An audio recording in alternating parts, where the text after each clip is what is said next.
Next slide.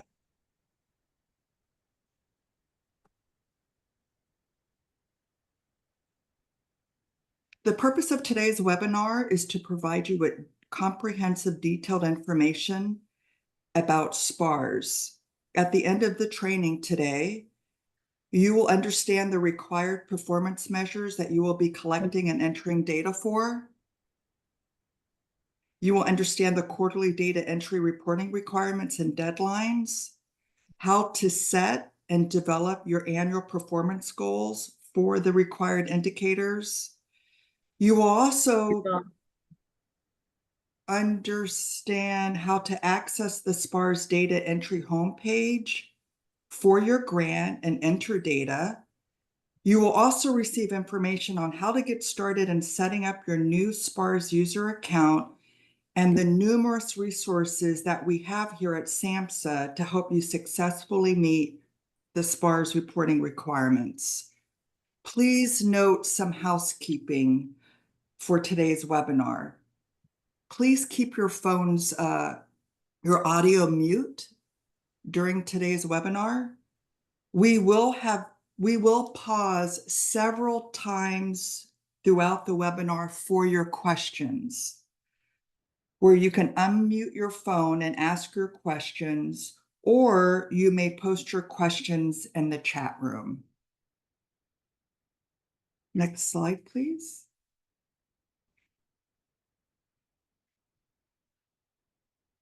So I wanted to emphasize two important resources that are designed specifically for you, the GLS Campus Suicide Prevention Grantees Cohort 18.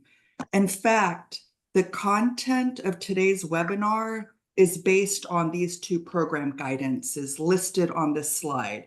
The first one is the IPP indicator cheat sheet, which provides the operational definitions and criteria for each of the required indicators, deadlines, data entry tips, and also examples of what an appropriate data entry result description should look like. This SPARS program guidance is customized and designed specifically for this grant program. So both grantees and GPOs use this program guidance to ensure consistency in how grantees are collecting and entering their data, and then how GPOs are reviewing your data. We want you to hold on to this IPP indicator cheat sheet with you throughout the life of the grant and refer to it when you enter your data into the SPARS system. The other customized resource we have for you is a one-page annual goals checklist. It's a step-by-step resource that walks you through how to set your annual performance goals for each required indicator, and then how to enter them into the SPARS system. Again, these are two master key documents that are used by both grantees and GPOs to ensure consistent data collection and entry requirements, as well as the GPO review process. These two program guidances will be sent to you after today's webinar, along with a copy of the PowerPoint slides and a link to today's webinar recording. Next slide, please. So, what is SPARS? SPARS stands for SAMHSA's Performance Accountability and Reporting System. It's SAMHSA's web-based centralized data platform that grantees use to collect and report timely and accurate data on specific performance measures to SAMHSA. All federal agencies are required to set and collect performance goals as required by the Government Performance and Results Modernization Act, commonly known as GPRA. So SAMHSA developed the SPARS system so that it could meet this GPRA requirement for all of its SAMHSA discretionary grant programs. Next slide, please. SAMHSA is committed to rigorously assessing the impacts of this program and using this data-driven information to enhance performance of SAMHSA grantees and to improve the lives of Americans with mental and substance use disorders. SPARS is used to monitor grantee performance and progress and allow SAMHSA to provide timely, accurate information to key stakeholders in Congress. SPARS data are key factors used in the formulation of SAMHSA policy and future program directions. SAMHSA wants to know about activities and trainings that are funded under the GLS Campus Grant Program. So please do not enter data on activities supported by another federal funding stream. Next slide, please. So this is a reminder as outlined in the terms and conditions of your SAMHSA grant award. To stay in compliance, you need to be entering your annual performance goals and your quarterly data into the SPARS system by the deadline. Failure to do this will result in possible termination of your grant and other actions. Next slide, please. So there are two parts to SPARS. The first one is your annual performance goals. This is a one-time activity. You will be setting your annual performance goals for each individual grant year, and this is due on December 30th of this year. The second component of SPARS is your quarterly data. Grantees will be entering quarterly data every 3 months into the SPARS system. As a new cohort, you will begin entering quarterly data effective Q2. That data is due April 30th, 2025. Next slide, please. So this is the list of the required infrastructure development, prevention, and mental health promotion indicators. IPP indicators. You're going to be seeing the word IPP a lot in our program guidances on the SPARS system. It basically refers to this set of performance measures that you are collecting. Again, infrastructure development, prevention, and mental health program, IPP indicators. 5 indicators listed on this slide you will be entering and collecting data for. TR1 stands for training, AW1 stands for awareness, S3 stands for screening, R3 stands for referral, T3 stands for types, targets of practices. We will now cover each indicator in more detail.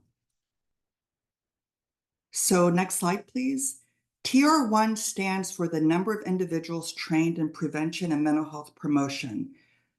This indicator captures information on individuals trained in mental health promotion, prevention of mental illness or suicide, or improvements in the quality, appropriateness, or effectiveness of mental health and mental health related services. For example, in addressing mental health issues, providing evidence-based mental health related practices, including suicide care, prevention, and intervention services consistent with the goals of your grant.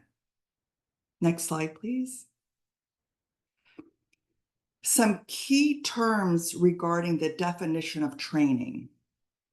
For purposes of SPARS, we define training as a process guided by a curriculum, specifically a syllabus, agenda, learning objectives, a training manual with a structured time frame and with an identified trainer or training method.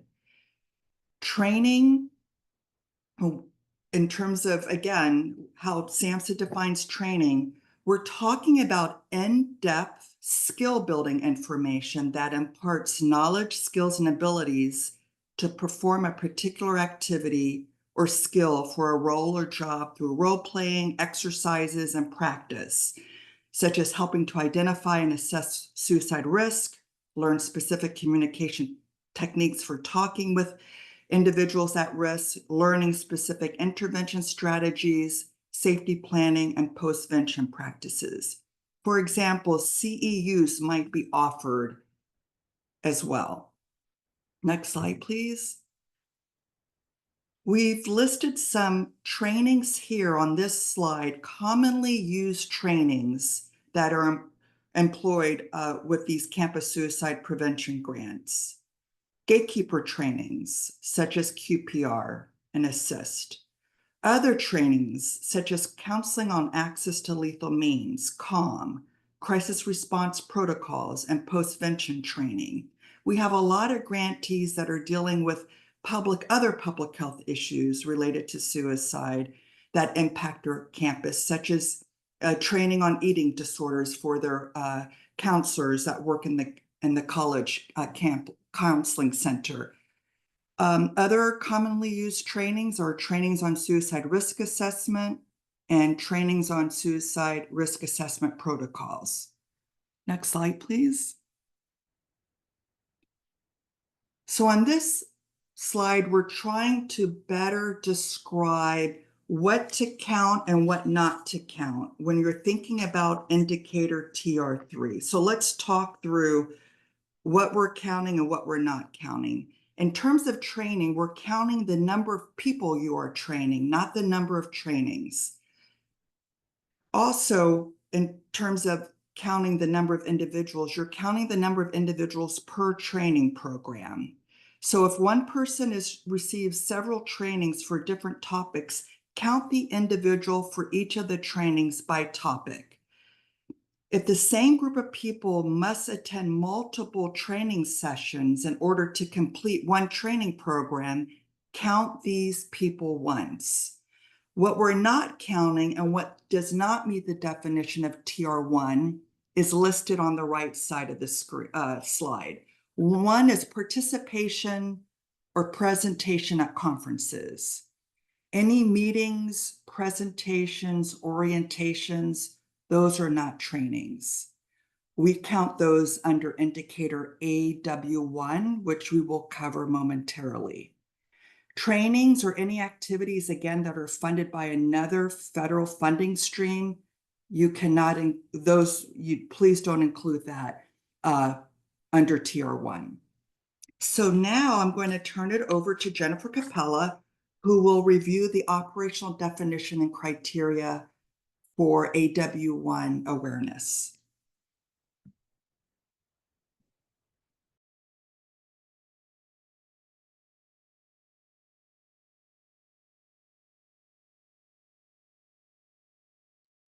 Jen, you might be muted. I'm so sorry, I was muted. Okay, thanks everybody. Thanks, Portland. Hi, everybody. AW1 is the most frequently used indicator because all of our grantees provide suicide prevention, education, and awareness information using a wide range of strategies. So what CMHS is looking for is the number of individuals who have been exposed. Again, that means educated and informed about suicide prevention and awareness through different types of outreach strategies, awareness, and educational activities. So the indicator, as you'll see on the slide, seeks to collect the activities that grantees are doing to increase public awareness and knowledge about suicide prevention and risk factors, anti-stigma and help-seeking behavior, information and referral services, means restriction, 988, the 988 Lifeline, etc. And like I said, we're capturing information on the number of individuals exposed to mental health awareness messaging. There are different types of mental health awareness strategies that your projects are using to accomplish the goal of awareness in your grant. Like print materials, outreach activities, and public awareness campaigns, certain events and workshops. So these are the types of things that we're talking about when we say awareness. Print media, TV, radio ads. Like I said, activities like workshops, health fairs, walks, conferences, speakers, you might do orientations. It might just be having a simple meeting with another office on your campus, emails, websites. social media, that sort of thing. And then you could do a larger public awareness campaign. Those are systematic, coordinated campaigns centered around a single message, around mental health promotion. So you may choose to do a broader focused branded campaign for your program. So who are you counting for AW1? We are asking that you count and report on the number of individuals that have been exposed to your awareness activities, not the number of activities or the number of messages that you have sent. So please make sure you're focusing on the number of people that you've reached, which might be a little bit difficult to determine. But there are ways that we can do that. So for example, if you're going to do a community newsletter or an article in a local newspaper, or a local newspaper does an article about your grant program, you might be able to find the average number of subscribers, the average weekly readership. If you're doing like TV and radio, they have average, viewerships, number of hits on your website, social media. You can do number of hits on your social media page. If you have a poster on your campus somewhere, or you're doing some messaging around campus, maybe you're going to select a proportion or a percentage of your students that you think have passed by that area on average. Or maybe your university collects kind of information about foot traffic in certain areas of campus. So we're getting creative in terms of finding out what these numbers are, but we're trying to figure out what the broader reach of your grant really is, and how many people are actually reaching through these broad awareness activities.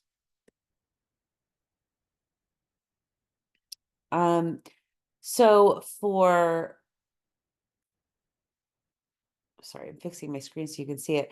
For smaller outreach events, such as, task force meetings, sports meetings, wellness workshops, we're really using like attendance sheets and sign up forms. If you have a table somewhere, it might be a good idea to have a sign up sheet, or, count the number of people who took your flyer or took your pamphlet. So that sort of thing for the smaller events are a little bit easier to capture. Same with, so like I said, awareness walks, health fairs, the number of people who have approached your booth. How many people on campus just participated in this event? Is there kind of an estimate that your campus has, that they, or an algorithm that they use to capture the number of people who participate in such events? You can look into that. Like I was saying before, social media, Facebook, Instagram, the number of people who've accessed your page, the number of new people who've joined the page or started following you. How many, if you're doing a podcast, how many times has it been downloaded? How many times has your page been visited? And I think many times you can figure out what are unique visits and as opposed to repeat visits. The number of followers you have. So if you're putting a number of awareness campaigns or messages up on your social media, how many followers do you have that will potentially see that? So you get the idea. We're really trying to figure this out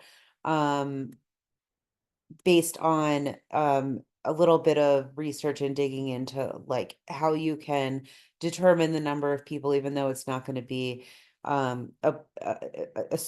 very straightforward number that you're seeking. That is AW1. I'm going to pass it along to Tara to talk about screening. Thanks, Jen. Hi, everyone. I am going to be talking about screening, but I just wanted to note that we do see your questions in the comment section, and some of them are being answered now, but we will, in about 10 or so slides, have time where we'll break after this section so that folks can ask questions along the way too. So, okay. So this next indicator is S3, which stands for screening, and it's specifically the number of individuals screened for suicidal ideation as a result of the grant. Always remember that, as a result of the grant. So The purpose of S3 is to help improve suicide risk identification in healthcare, mental health, behavioral health, and community settings. Oh, Jen, I think we've switched to another screen. Thanks. Sorry Okay. about that. No, that's okay. And so since suicide screening is part of a comprehensive approach to suicide prevention, indicator S3 must be used in tandem with the indicator referral R3, which I'll talk more about in a little bit, to ensure that referrals and linkages to crisis services and other mental health related services are made. So the intent or the main points regarding screening is to capture information on the number of unique individuals screened for suicide ideation as a result of the grant. Screening is for the initial identification of those in need for intervention. It does not include routine follow-up for the purpose of monitoring a consumer's progress or status. And universal screening also helps to promote equity and address bias in care delivery by ensuring that all youth and adults are screened for suicide risk across demographic groups, communities, and care settings. So again, just make sure that the number of individuals screened for suicidal ideation is as a result of the grant, and that the purpose is to help improve suicide risk identification in colleges, mental health, behavioral health, and community settings. And also, again, that screening is for the initial identification of those in need of intervention. Next slide, please. Alrighty, so this slide gives you the list of evidence-based screening tools to select from. It's not limited to these, but these are the most commonly used in this grant program.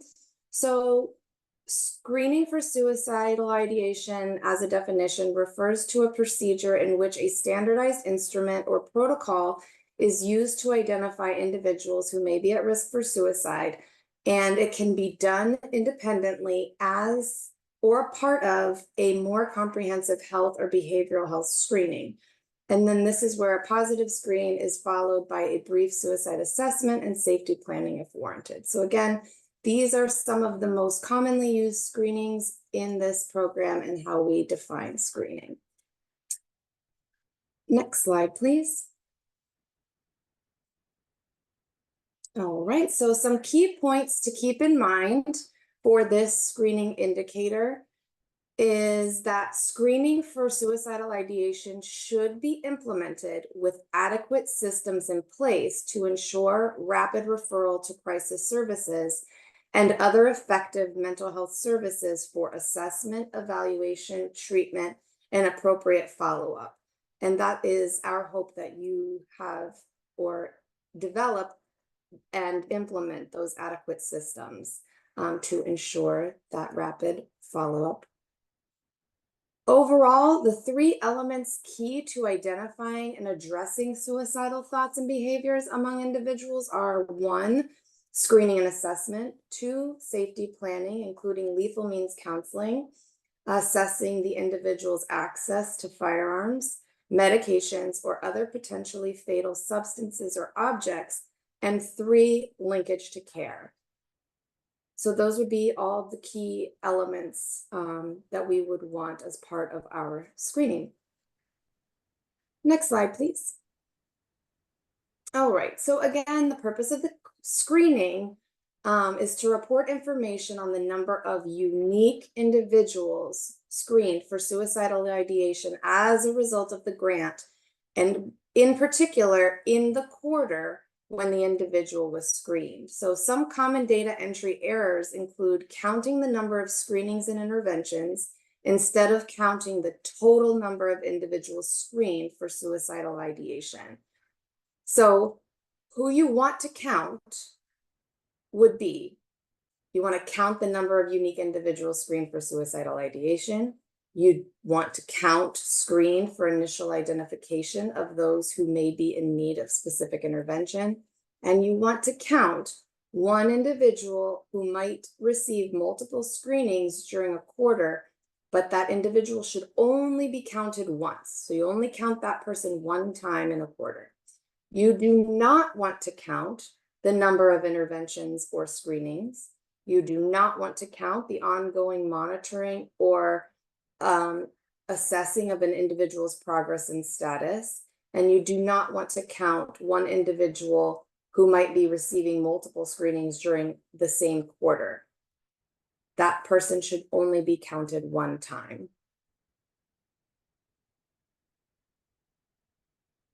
All right.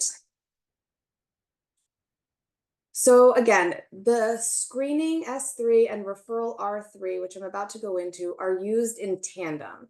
So since suicide screening is part of a comprehensive approach to suicide prevention, screening, indicator S3, which we've just been talking about, must be used in tandem with the indicator R3 referral to ensure that referrals and linkages to crisis services and other mental health and related services are being made. And the intent or the purpose of this is to capture information on individuals referred to crisis or other mental health related services for suicide risk or ideation or behavior as a result of screening implemented by the grant. So the goal is really to ensure that individuals who are identified at risk after screening are then also referred and connected to crisis care, other mental health related services. Next slide, please. Okay, so R3 stands for referral, and specifically the number of individuals referred to crisis or other mental health related services for suicide risk, ideation, or behavior. The goal, again, is to ensure that students who are identified at risk after you've screened them, that they are referred and connected to that crisis care mental health related services. We just want to keep reiterating that they are in tandem with one another.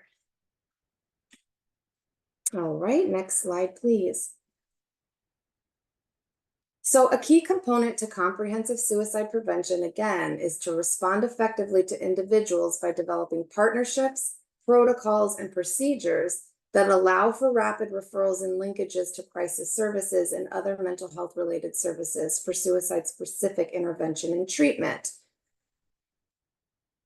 Referrals may be through referral networks or partnerships, or they may be external to networks. However, they should be documented in client or consumer records. Next slide, please. Okay, so some key terms to highlight as it relates to indicator R3 is crisis care and crisis services. So crisis services provide a full continuum of services designed to provide the right care at the right time in the least restrictive setting. Crisis services refers to programs that provide assessment, evaluation, crisis stabilization, and referrals to an appropriate level of care.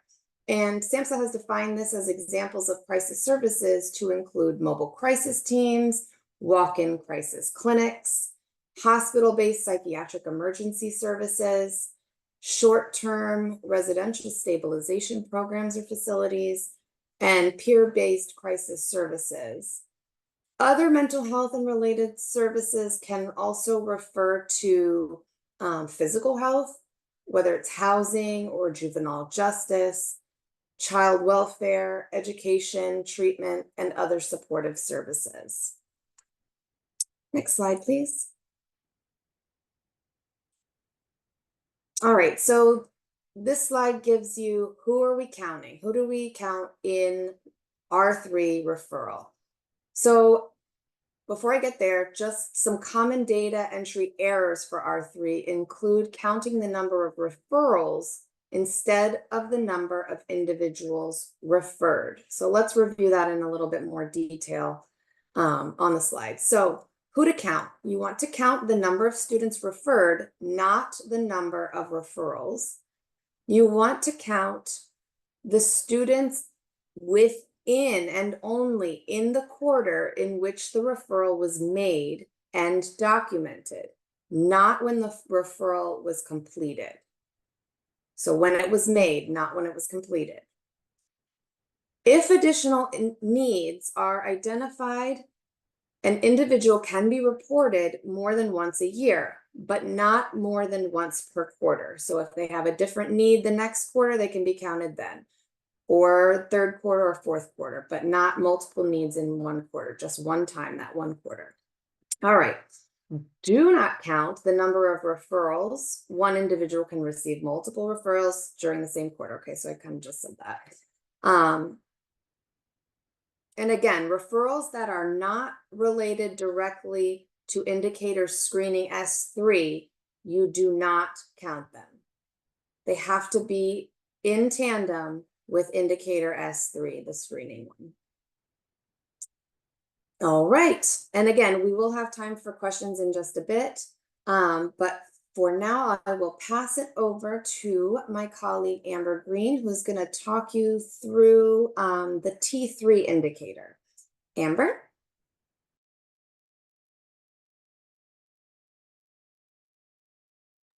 And Amber, you might be muted.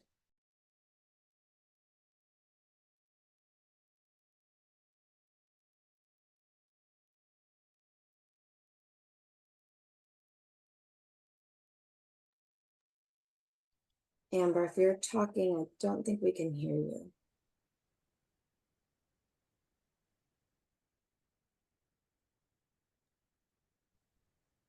Maybe she's having some trouble with her microphone. Do you want me to take over this section? This is Jennifer. I can do it. Yeah, sure. So the final indicator we are discussing is the indicator T3, the types and targets of practice. For this indicator, you're counting the number of individuals receiving evidence-based mental health related services as a result of the grant. The intent of this indicator is to increase the number of students who are able to access and benefit from evidence-based mental health related practices and services. Types of services that we are talking about here include individual direct counseling, like CBT, time-limited dynamic therapy, support groups that are led by licensed mental health professionals using evidence-based models, case management services, and any direct services that you are providing to students. As a result of the grant, which is a very important key here. We are not asking you to enter data about the number of individuals receiving service on your campus on a whole, just the number of individuals who are receiving services as a result of grant funding or your match funding for your grant, if you are required to have a match. Okay, I'm going to pass it along to Amber. I think she was having problems with her microphone. Hi, everyone. Can you hear me now? Yes, we can hear you. Thank you. Awesome. Thank you so much, Jen, for picking up. I'm going to continue with just going over the do's and don'ts of, in a sense of what you can count for T3. So on this slide, we listed some common data errors. So let's review what we are counting and what we are not counting. So on the side of what we can count, you count only the number of individuals in the quarter that receive the services. You will count if an individual completes or is discharged from the service and returns in a subsequent quarter for the same service of a different service. The person should be counted newly in the returning quarter. You're going to count individuals only once within the quarter, regardless of the number of times seen. And you will count if an individual continues to receive services in a new fiscal year, that person can be counted again in the first quarter of the new year. What you will not be counting is the number of services provided. One individual who receives 2 or more services in a given quarter should only be counted as one. You also won't count individuals who receive services that are not evidence-based. Okay, next slide. Before we move on to review quarterly data entry requirements, I would like to pause and open the lines for any questions regarding the operational definitions and criteria of the 4 required indicators.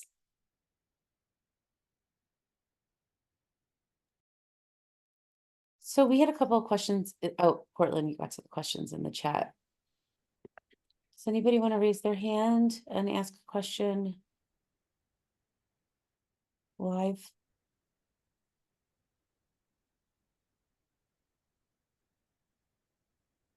Yes, we did receive some questions that in the chat, which we answered in the chat room. Mhm. And again, before we move on to the next segment of today's webinar, which will be about quarterly data entry requirements in more detail and the deadlines, we wanted to just pause for any questions that you have Yep, around I the have a information we just covered. It looks like we have a couple hands question. raised. Yep, so I'm gonna call on Nicole. I'm unmuting. Mhm. Hi there, thank you. One quick question regarding services. Within our grant, we do have referring out to our community mental health providers, but our institution also offers telemental health services. So we will often refer students to that service. Would that count in, when we're tracking how many students were referred to a service such as telemental health? Is that included? Are these individuals being referred to after they're being screened by the grant? Not necessarily. They could be referred, perhaps they attended one of our wellness events where we have information about our telemental health services, our community services, and maybe a fellow student sees that resource and refers someone. I would get a notification. Mhm. So the SPARS indicators are really aimed at collecting information about direct grant activities. So this is what we were saying before, like students seeking counseling services on a whole wouldn't necessarily count, but are you funding a counselor in the counseling center for a certain number of hours a week who are seeing students as a result of grant funds? So in the same vein, we're asking that you screen individuals as a requirement of your grant to provide screening to individuals. Amongst those screenings, are you finding individuals who you're referring for services for being at high risk or at risk for suicide? So we're not necessarily counting all referrals on the campus. We're not counting existing referrals. We're not counting other referrals that happen. It's really referrals based on screenings. And that doesn't mean that it is that all of those referrals are not happening. I mean, of course, you're doing a wider range of work, but in terms of SAMHSA data collection, it's really focused on where SAMHSA's money is going and where your match funding is going. Thank you, Okay. Jennifer. And I wanted to clarify, if you want to go back to that slide, Jennifer, about how screening and referral are in tandem. So we only want to know about after you do a screening, how are you and someone is flagged for suicidal ideation, how are you referring them? So we know that. I just wanted to just clarify, these SPARS indicators is just a shallow snapshot about your grantee performance. We know that you're doing lots of other work. You're doing, you're doing other types of screenings, you're doing other types of referrals, and you will have an opportunity to document those accomplishments in your annual report and your program narrative reporting, which is due every year to SAMHSA. But in terms of SPARS indicators and how we're defining these required indicators, they're very specific and they're very narrow. And so we just want to make sure, we emphasize that information with you today. SAMHSA has about 80 different indicators.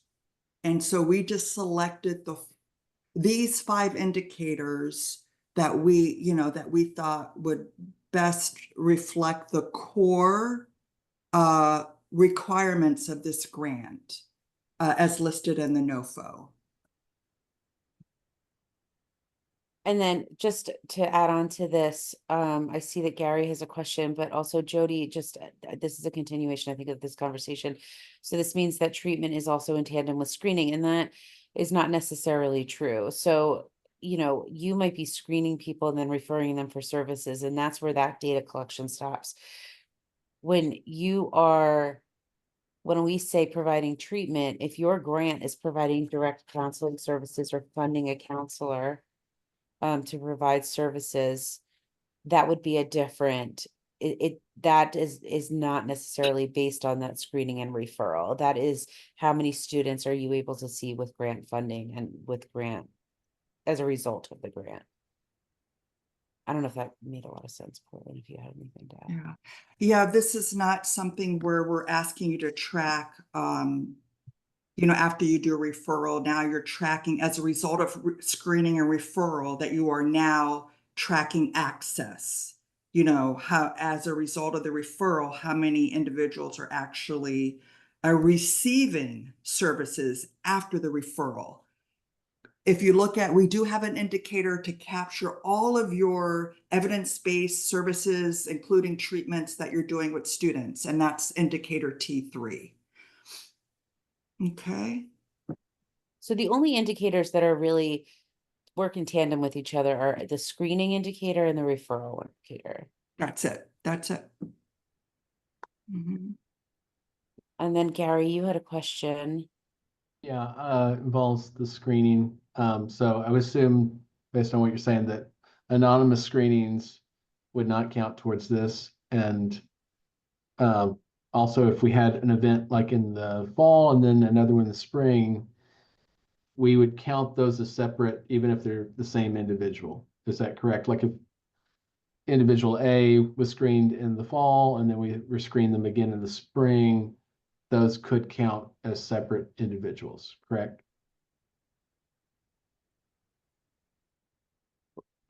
Right. So if you're screening somebody and then you're referring that person because they've screened at high risk for suicide, then you would count one for screening and one for referral.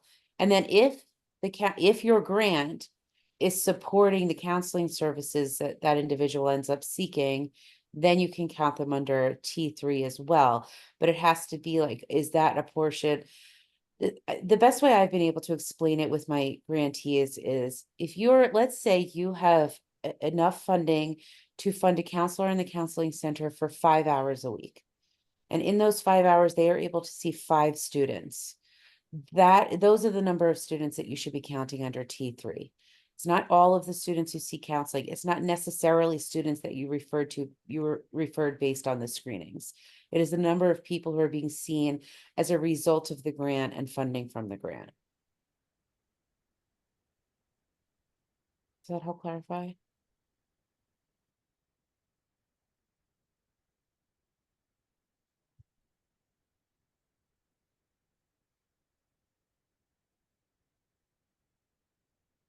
I don't see any other questions. Jen, there's an email there. I see something here. Someone posted about an email stating something was canceled. No, you will So- receive, you will receive a recording. Yeah. So yeah, as we mentioned before, you will receive an email with a link to today's webinar recording along with the PowerPoint slides. I'm not sure what email you're referring to that stated that today's webinar was canceled. I think that there was, I had to resend it to everybody because people were saying they didn't receive it. So in that resend, it might have replaced an old invitation Sorry. with the new one. So I think that Wow. that's the cancellation, but the new one should have replaced it.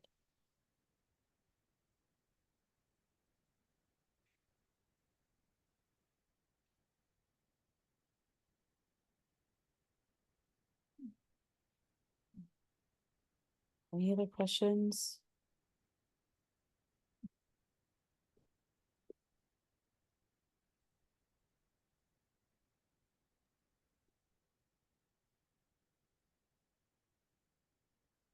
I don't see any other questions.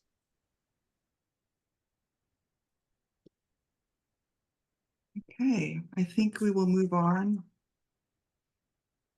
to the quarterly reporting data entry requirements. So The good news is SPARS, the SPARS platform is very flexible and it's a user-friendly platform. The platform is always live, so you can enter data anytime by the deadline. You will be submitting data every quarter. We wanted to emphasize that you're only entering data on completed activities and trainings in the quarter it was completed in. So if you're planning to have an outreach event, or if you're planning to have a training, please do not enter that information into the SPARS system. Also, please only enter information on activities that are supported under this grant program. Another requirement is if you do not have any activities to report for one of the required indicators, that is okay. You are still required to log into the SPARS system and enter a no new result, which is a valid data entry for that given indicator. And we will talk more about that momentarily, what we mean by no new results box.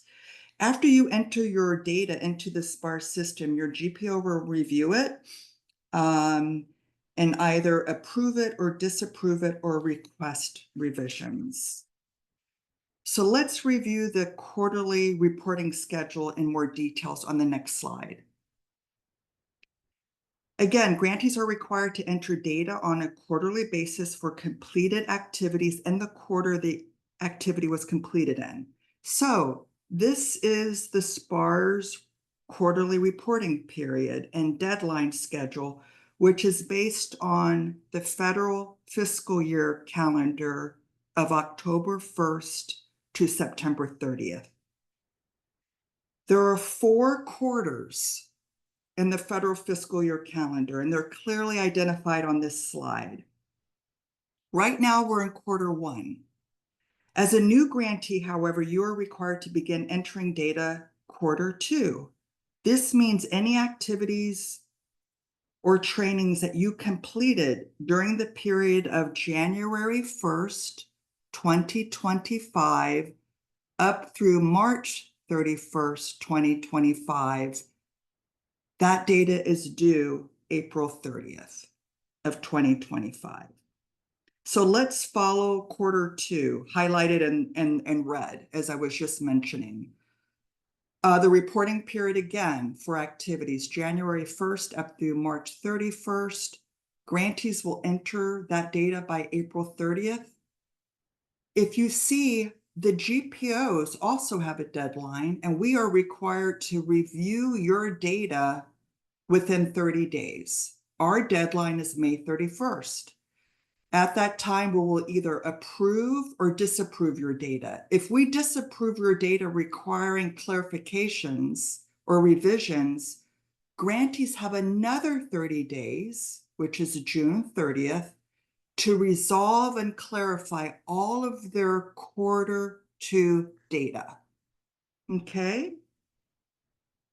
Next slide, please.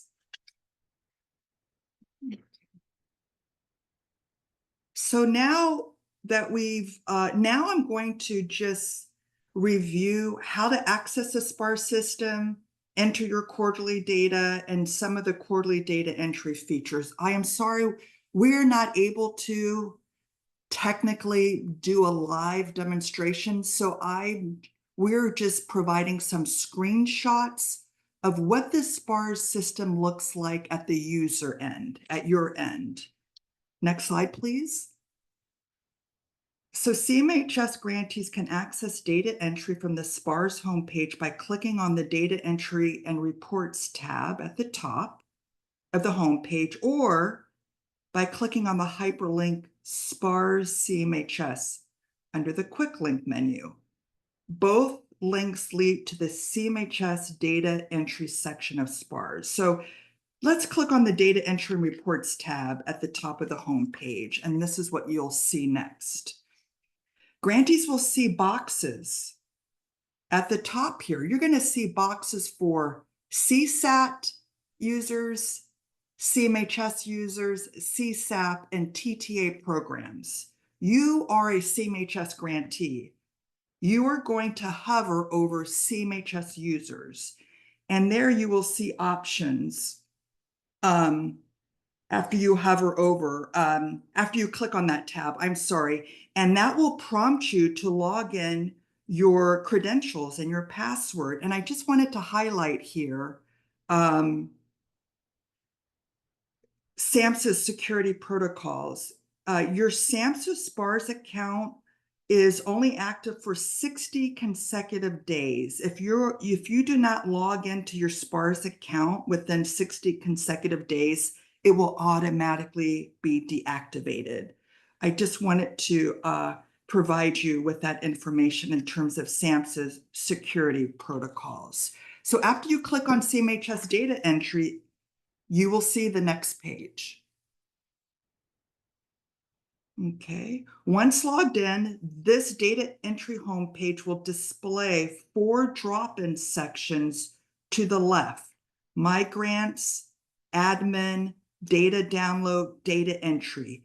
You want to click on Data Entry, which will show a drop-down menu that displays the IPP tab. You want to click on the IPP tab.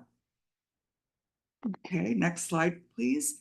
So, to enter a new result, grantees should navigate to the result list under the IPP tab, where you will click on Add Find. Add Find is highlighted. Add New Result is highlighted there in the green arrow.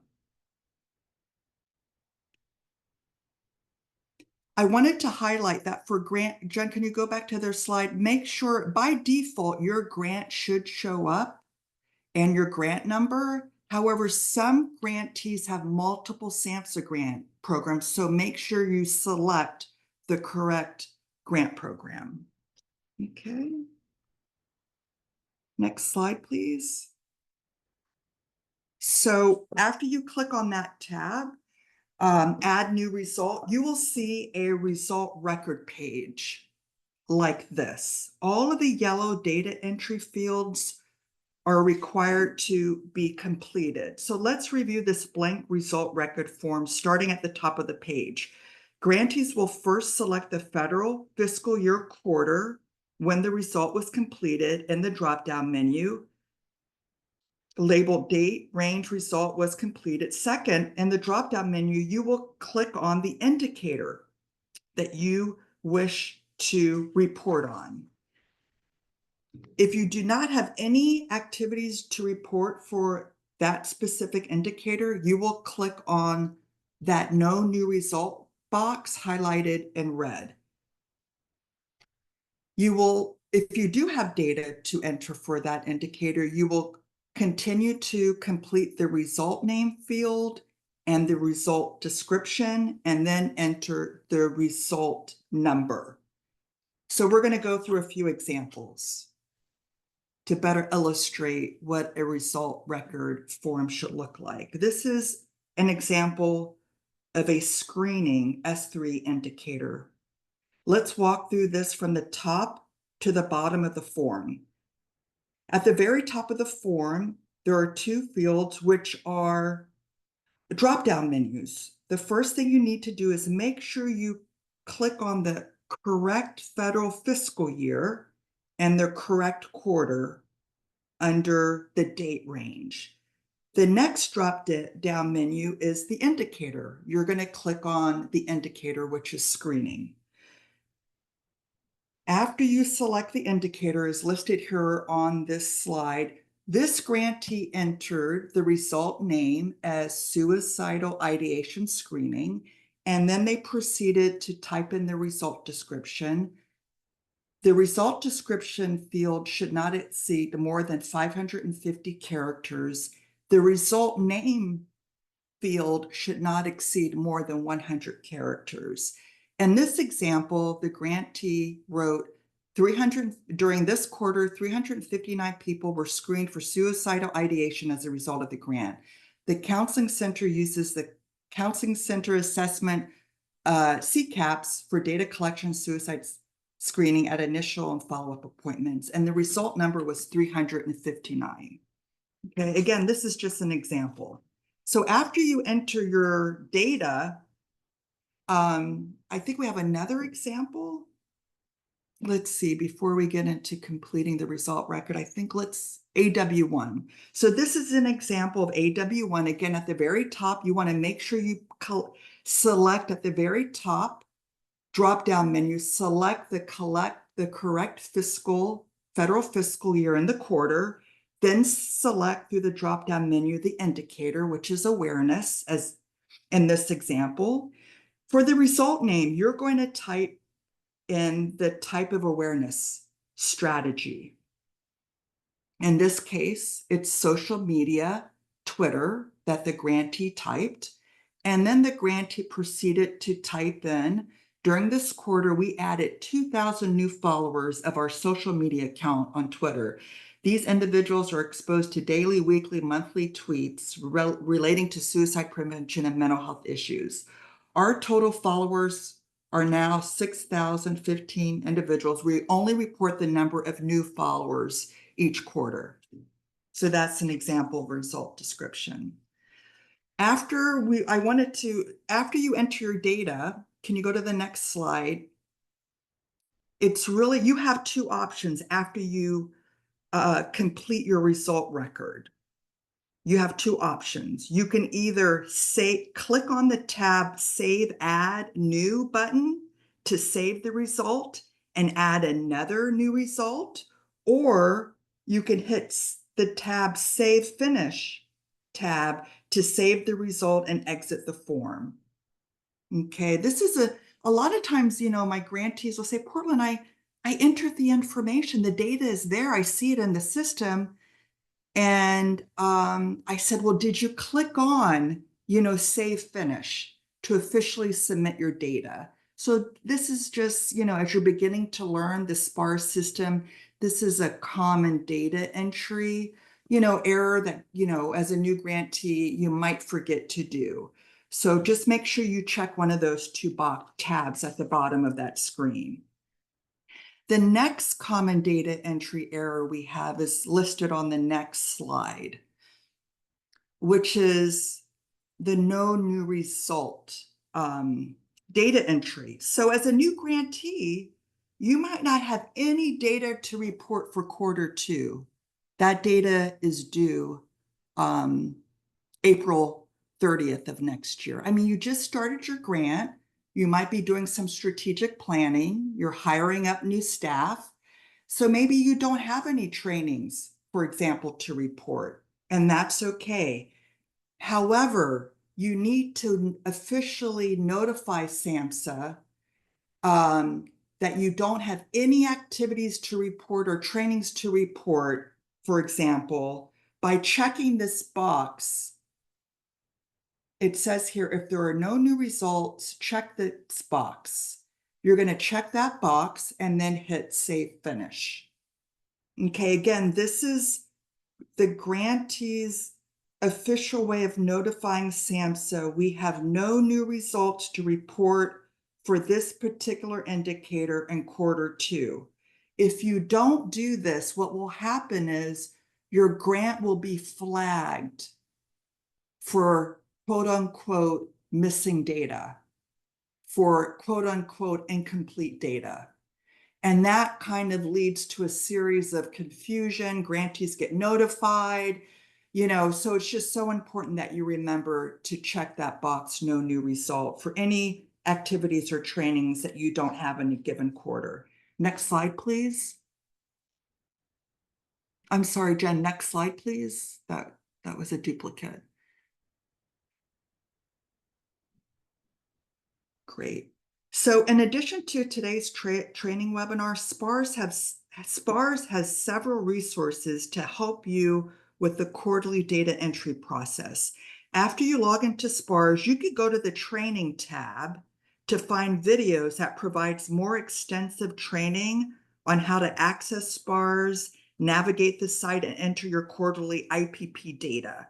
These videos will show you how to review your data, edit your data, how to resubmit your data to your GPO, how to find your data entries, print your data, and also how to run your IPP performance reports. Next slide, please. Another important resource we have here is your SPARS help desk. Your SPARS help desk is available to help you set up your,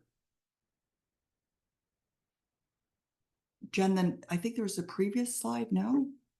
Oh, yes, is available to help you set up your user account and password reset, accessing and logging into SPARS system, editing your data, navigating the screens, running performance reports.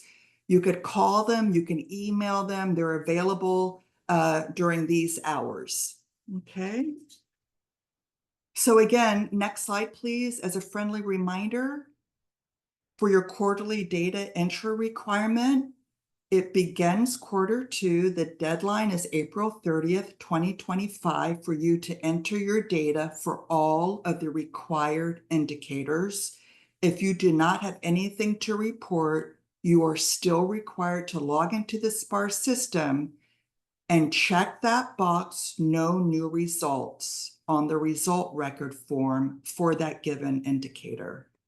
So now I think we're going to pause again to review any of the information that we just covered in terms of quarterly data entry requirements.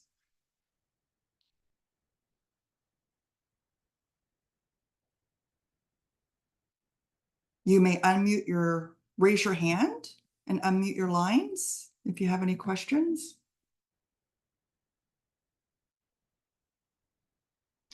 So I wanted to tell you a little bit more about examples. Our IPP indicator cheat sheet provides really good examples of how you should write your result descriptions, and you will be receiving that indicator cheat sheet, which provides several examples for each indicator.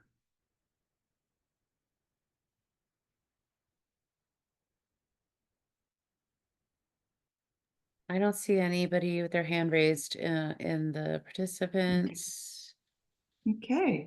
So Jen, I will turn it over to you, looking at the time here, for you to, before, grantees will start entering their quarterly data, the first thing they need to do is set and develop their annual performance goals, which is due December 30th for each indicator. And I'm going to turn that over to you. Okay, so like Portland said, before you begin entering your quarterly data, you'll need to set up annual performance goals for each of the required indicators. The purpose of setting your annual performance goals is simply to quantify your original approved goals as you described in your grant application.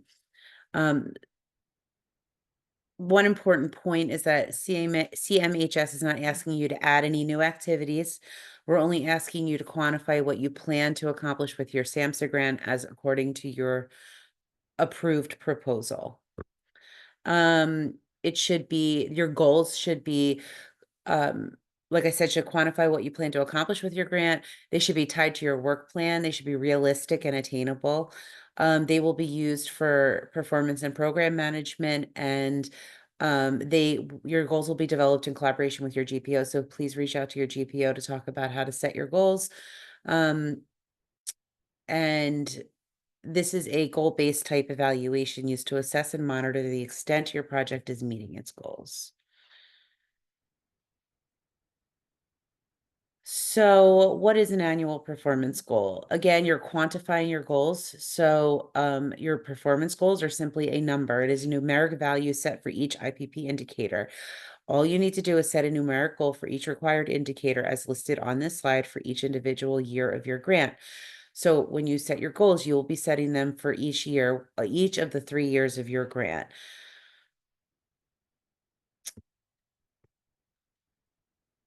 So for year one, you'll set goals for each of the indicators that you plan to accomplish between September 30th and September 29th of 2025. You'll set goals for year two and year three, all listed here as also in your notice of award. So how do you set performance goals? Like I said, you're going to work with your GPO, but your first step is to review your existing plans. Base your goals on all of your existing plans for your grant, including the requirements from your grant proposal, the activities you planned and proposed in your application, and the requirements of your notice of grant award. So the purpose of this activity, like I said, is to summarize those plans with numbers, not to change those plans in any way. You will also need to identify the indicator that applies to your stated goal. So you'll need to count those activities and set a numeric goal for each of the IPP indicators.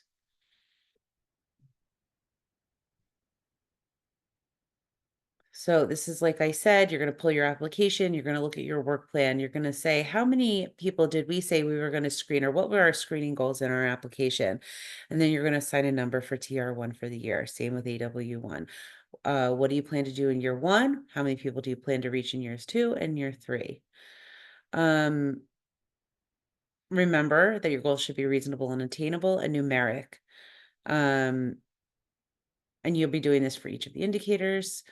Like I said, for S3, R3, T3, the total number of individuals in each of these indicators as described on this slide and earlier in the presentation. So like I said, you'll be working with your GPO to set your annual goals.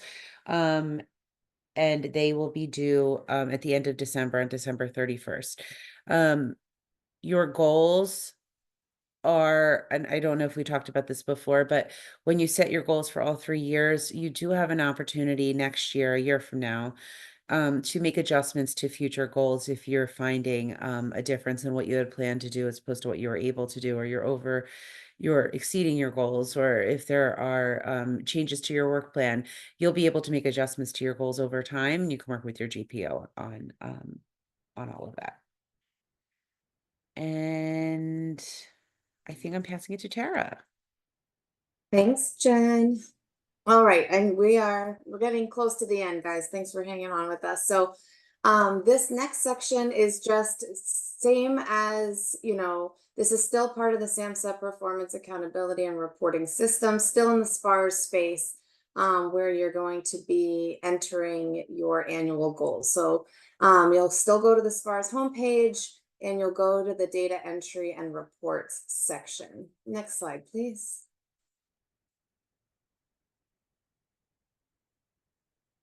Back one more. Thank you.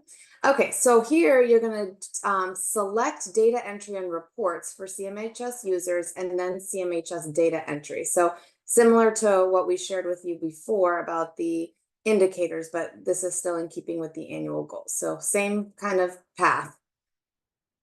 All right, next slide, please.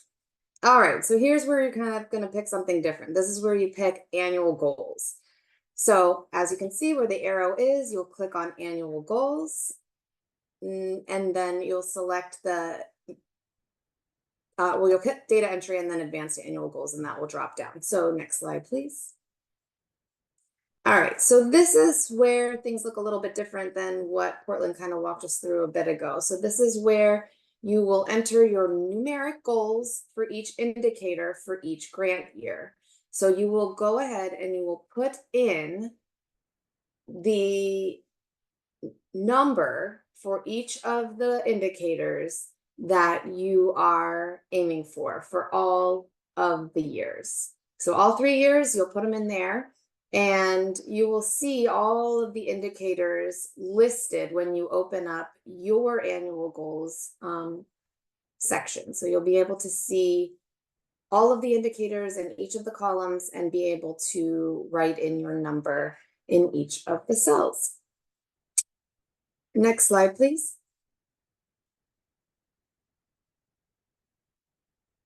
Okay, so this is where you'll have the opportunity, you can go in at any time like Portland was sharing earlier, and you can either save and quit and kind of update as you go along throughout the 3 months, or you can do it all at once and submit for approval. It's kind of up to you, but that is how you do it. If you submit for approval, it will automatically come to myself or Portland, Jen, or Amber, your GPO, and they will then it will become locked to you, and they'll have the opportunity to review your annual goals to either approve or disapprove.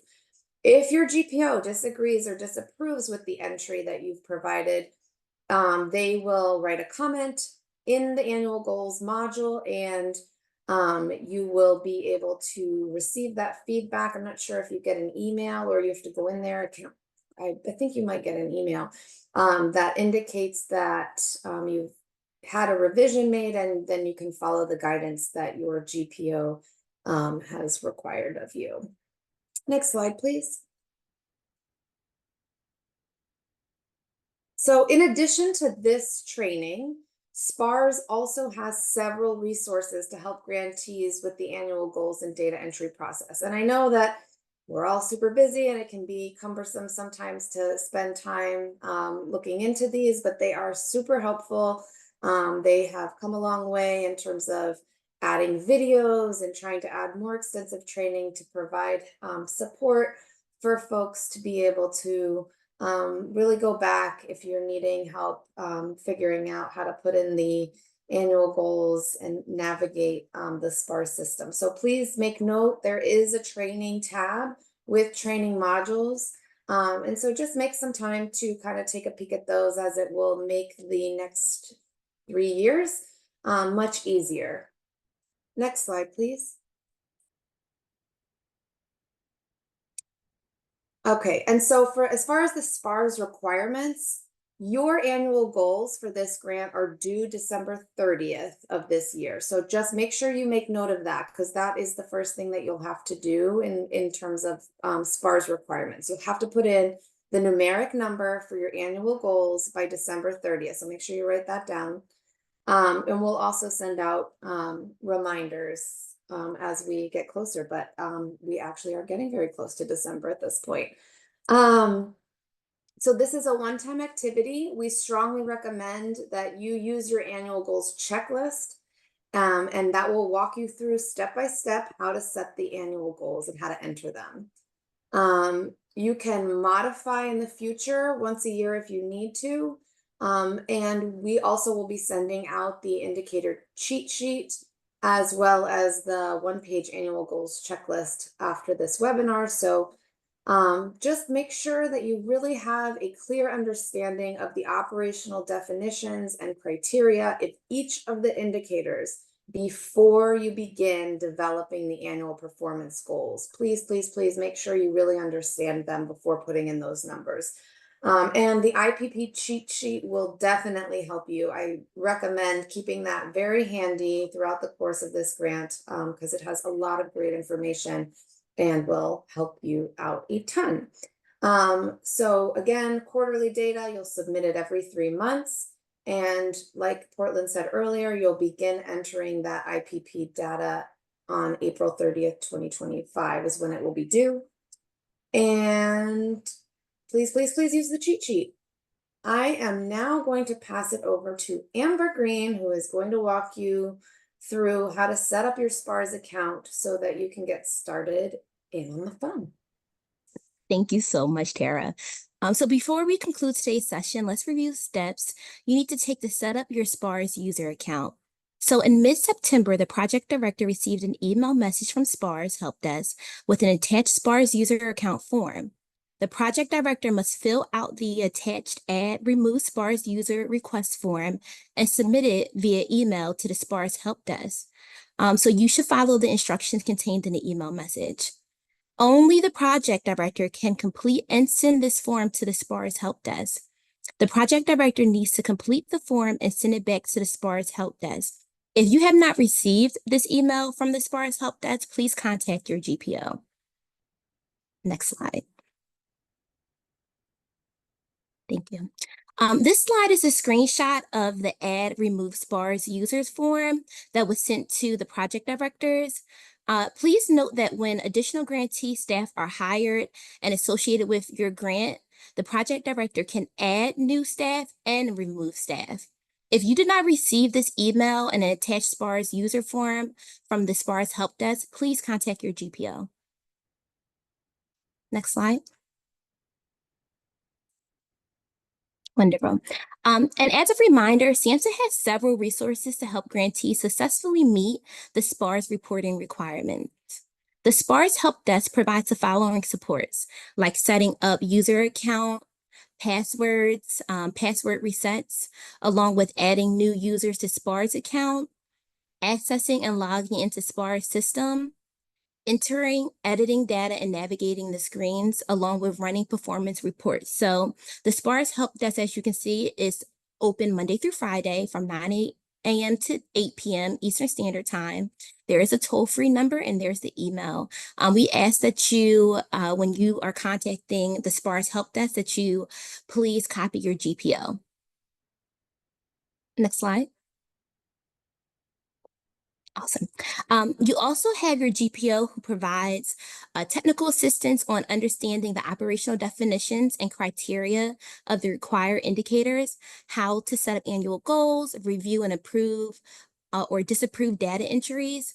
There are two key resources designed specially for campus suicide prevention program. In fact, the content of this webinar is based on these two program guidances.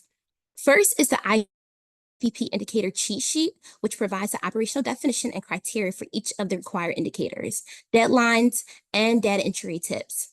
These SPARS program guidance were customized and designed specifically for this grant program for both grantees and GPOs to use to ensure consistency in the grantee data collection and GPO data review process.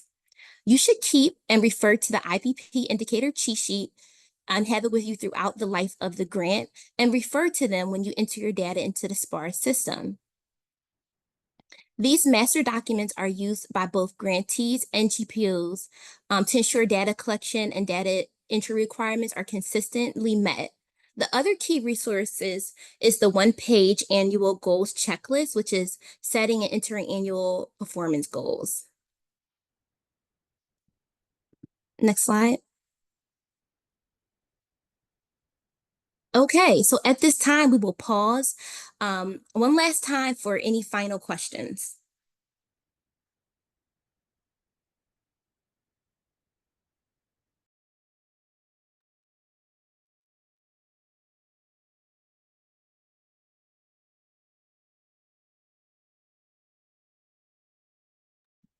I do not see any questions in the chat. So feel free No, to. and I don't see any hands raised. I'm sorry. Oh, okay.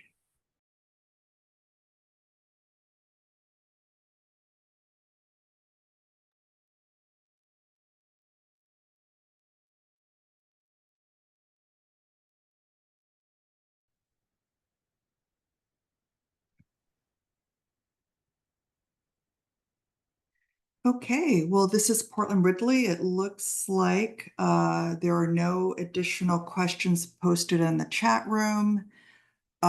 We don't see any hands raised.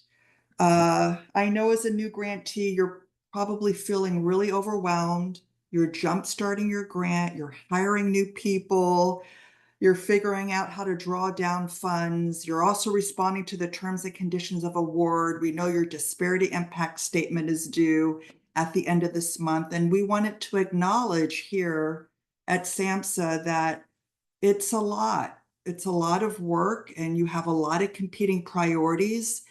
And we just wanted to tell you that we are here to support you as your government project officers. Our job is to support you so that you're successfully meeting the goals of your grants, helping you with those terms and conditions of award. And also we're your content experts, your technical assistance experts when it comes to SPARS. So please don't hesitate to reach out to your GPOs after today's webinar.